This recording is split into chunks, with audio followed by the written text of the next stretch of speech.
Alright, my perspective is still in revision about Destiny 2. All this does now is just complicate a lot of bullshit and having wanted to come back and misunderstand. The Black Armory is now on the horizon as the next big thing for this community, but that's not all it seems that's pending in Forsaken's dust. There's essentially a Bungie planner that's here that's soon to be in effect around Black Armory's upcoming advent. I'm not that impressed with it, frankly, but I am surprised that there's been little notice about the new content. Not new DLC, thankfully, but this is new content amidst Forsaken's reign on the community still.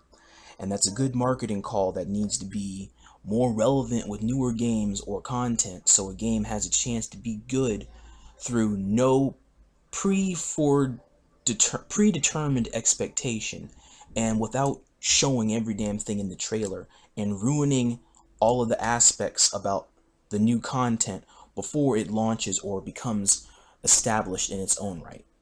And so what they have here on Black Armory throughout December into January and February for this piece of it anyway, we have the Volunder's Forge, the Gofanon Forge. December 7th they're launching a new raid for Destiny 2, which is very interesting after the last Wish raid.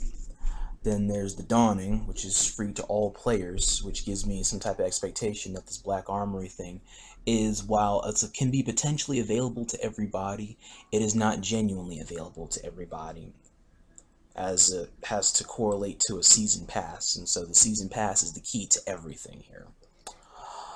And then December 18th is Izanami's Forge. January 8th is Naomi Labs. 29th is an exotic quest line. I might take part in that one if the exotic quest line is fetching enough. And then February 5th is the Crimson Days. Also free to all players, apparently. Alright, all that sounds like it's all peaches and cream. So, it sounds nice, right? Like a nice setup for quote-unquote returning faces. Maybe they have a lot of nice stuff coming, a lot of nice updates and shit. And so I asked myself, okay, maybe Trials of Osiris can still come back this season as opposed to last season when Forsaken first dropped.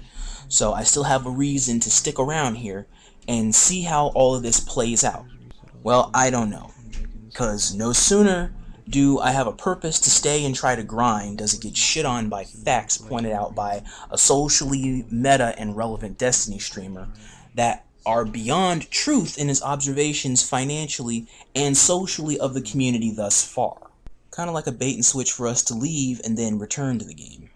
But Trials was canceled for that reason because yes, it exposes that meta way more, amplifies it, because people are fighting even harder to get those final wins. Now Season 5 is upon us and we've now been told that Trials will also be canceled for this season, and guys, I don't think it's coming back for Destiny. That whole analogy of his really is eating away at me right now. And it still is, because it just fucking pisses me off with this bullshit from this community. So many things this video game was founded on for this franchise that keep leaving or keep being edited from what it originally was, just to accommodate newer dumbasses or people that don't even take an interest in it because they're not trying to be good at it, or because they're not trying to be open-minded. It's like every fucking time I come back to this goddamn game, I get nothing that I want, and I have to keep changing what I want from this video game to be content. Can't even be happy with this shit. I will say though that for said streamer's post and his analysis, it allowed me to open my eyes so that way I can try to think on what more I want from this community now, or what more I want from this game. Now, for me personally, the hard part about this now that makes it much harder to evaluate this game's presence is with other open-minded players, or quote-unquote open-minded players, without it being a one-sided argument just because you hate the game, or you always hated the game, or you always hated talking about the game. Probably because you don't have all the facts collected to really assess what you like or tolerate about Destiny that holds an interest for you. Outside Flintheart or Straxus Prime or even Aqua Megadeth, I have no other contacts in which to constructively compare and contrast viewpoints on, to further expand the correct direction I should focus on or seek to travel towards in order to reach proper contentment from this video game's investment. Sad part is not even any YouTubers talk about this shit as in-depthly as I would like to hear about it on Crucible or any other types of non-PvE relevant activities. Because Destiny YouTubing is a shadow of its former self in all regard to the community's existence. Any constructive YouTubing regarding Crucible or PvP relevant activities that can indulge in some nice activities, even if it's a touch and go pastime, it's a dead art. It's a fucking dead art. There's only lore hunters, collectors talking about exotics and exclusive bullshit that's updated into the game that's only worth visual appeal and campaign enthusiasts. And it barely draws any attention with what they want to point out about the game that's not interesting as a whole or that would catch people's appeal or interest or hold the appeal of the whole audience when their horizon can honestly broaden than what it is. Again, going back to people that are more concerned about light levels than actually trying to play the game. Outside PvE. Look, see, a random person at a 600 light level base. Just right there at a given. And why doesn't it broaden, you ask? Simple answer, simple question. Because I feel a lot of people in this community have an excuse for not liking Crucible or PvP relevant activities as much or trying to be more creative about it, thus stopping themselves from embracing the game's supposed balance amidst activities, blah blah blah. Unless you want to do raids all day, every day, and be done with it there for grinding, which is also a rather uniquely beneficial interest to delve into with raiding, and I can see such an argument pitched to that pastime's potential enjoyment in itself, outside of possible people whining or those that can't embrace the element of teamwork in a highly constructive and intense PvE activity like raid grinding. I don't fucking know. Maybe this is a sign that I should just give up on the competitive scene in this goddamn game.